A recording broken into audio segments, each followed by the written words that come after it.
The origins of the Outer Circle came from a short story I wrote 20 years ago called Doors and Windows, There are windows, and there are doors. which I later outlined into a novel called The Human Circle, but never wrote. It followed an interdimensional being named My name is Wee.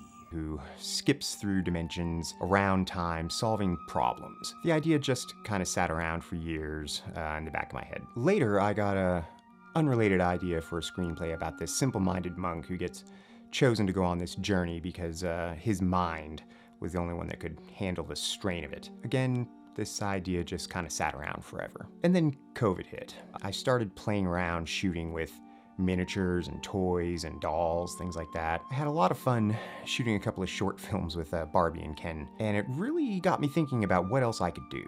And then it hit me that I could do a feature film and try to tell a big story by going small. I grew up with movies like The Neverending Story and The Dark Crystal, and then later fell in love with movies like 2001: A Space Odyssey and The Holy Mountain. So I came back to The Human Circle. Even though it wasn't quite right, I knew I wanted to use it as a base. I just started going through all my written and unwritten scripts looking for something. And when I came across the story of the monk, it just kind of clicked. I cannibalized both ideas, and The Outer Circle just came together. I wrote the vomit draft in about 2 weeks, and it was dark. A cosmic horror film, as I initially described it. But before I got really into it, writing and rewriting, I needed to know if I could pull it off. I knew I couldn't shoot with Barbie and Ken, and they weren't right for the parts. But I liked the idea of shooting with something crafty, but I wanted something I could customize, and something that could move properly, and something I could make unique, and something no one had seen before. I started searching around, and when I realized what I could do with the wooden artist mannequins,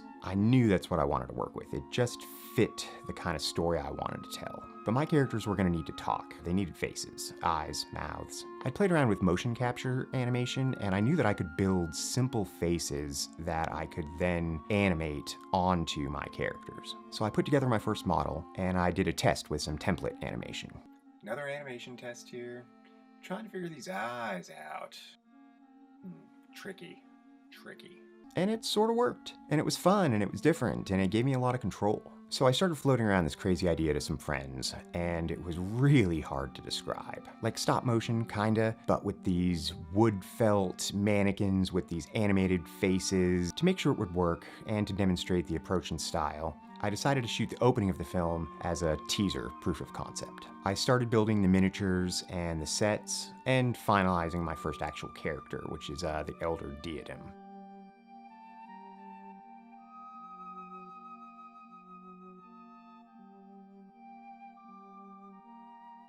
I set everything up in my garage and spent 2 days shooting.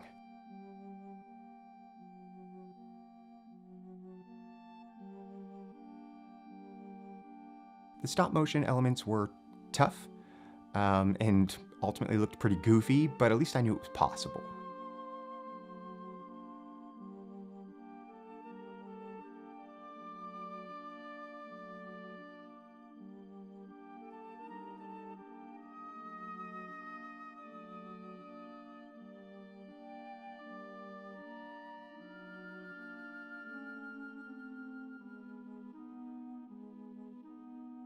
And then I showed the teaser around, and I got a pretty good response. Up until then, I didn't have an exact reference or example of what I was trying to pull off, and so the teaser really helped with that.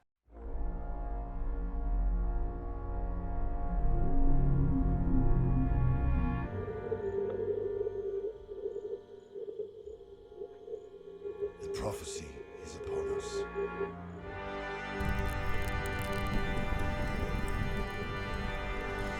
So I decided to shoot a trailer and rewrite the feature as I went along, kind of based on what I could and couldn't pull off. First thing I had to do was build all my characters, which was so much fun.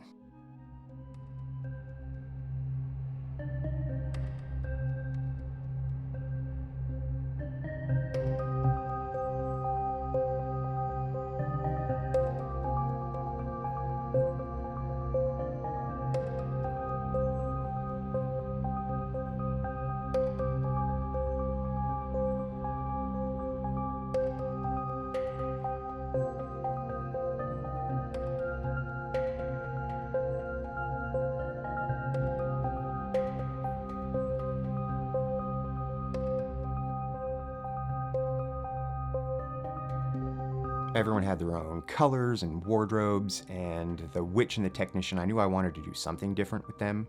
I've been waiting for you. Welcome, friend. For like 2 months, I basically lived at Michael's, Joann's, Hobby Lobby, and Home Depot.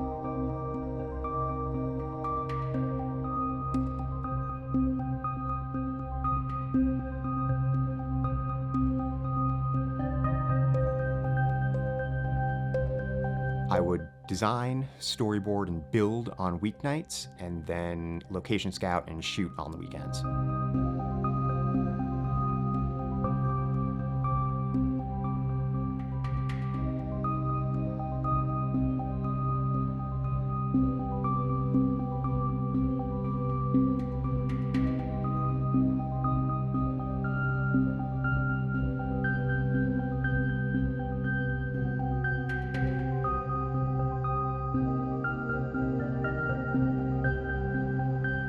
I shot about 2/3 of it in my garage on a green screen and on sets, and then the rest of it was out on location.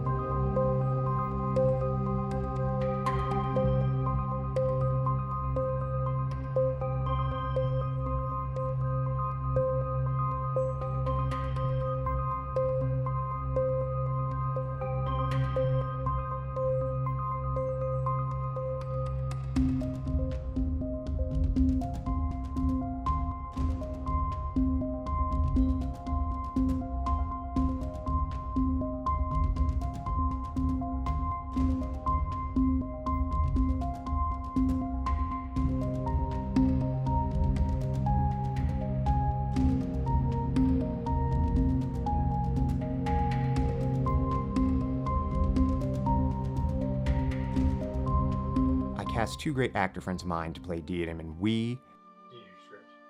Yeah, if you want me to do the lines. I know them decently, but... Today on True Facts, we will be learning about circles. Should I stop it? Okay. They recorded the voices, but also did the performance capture for the faces, which was really fun, for me at least. What's the signal for me to stop doing it? Well, Like, I'll just I'll just tell you. Right? 'Cause I'm like, does that mean keep... Okay. Between circles. Circles. Do you want me to do the ignite or the any of that stuff? It doesn't really... Yeah, right, fuck it. Eyes are squinty. Still rolling. Yeah, I'm like focusing on my eyes. Yeah, it's okay. Just blink. Just blink. Be normal. Yeah. Just act like a normal person. Okay. I will need a physical vessel to reach something. The eye has found us. Its gaze will turn us into husks and dust. Can you tell I'm sticking my tongue out? Blink, blink, blink, blink, blink, blink. It was about 16 days of shooting over 6 months. But while I was shooting the trailer, the overall tone of the film started to change. It was too dark. I knew there were certain elements of the feature that just weren't going to work production-wise. So I spent another 6 weeks rewriting the script to fit the tone of the production, going from the initial cosmic horror film to a sci-fi fantasy adventure with some darker elements. Just under a year later, I had my teaser, my trailer, and my finished feature script.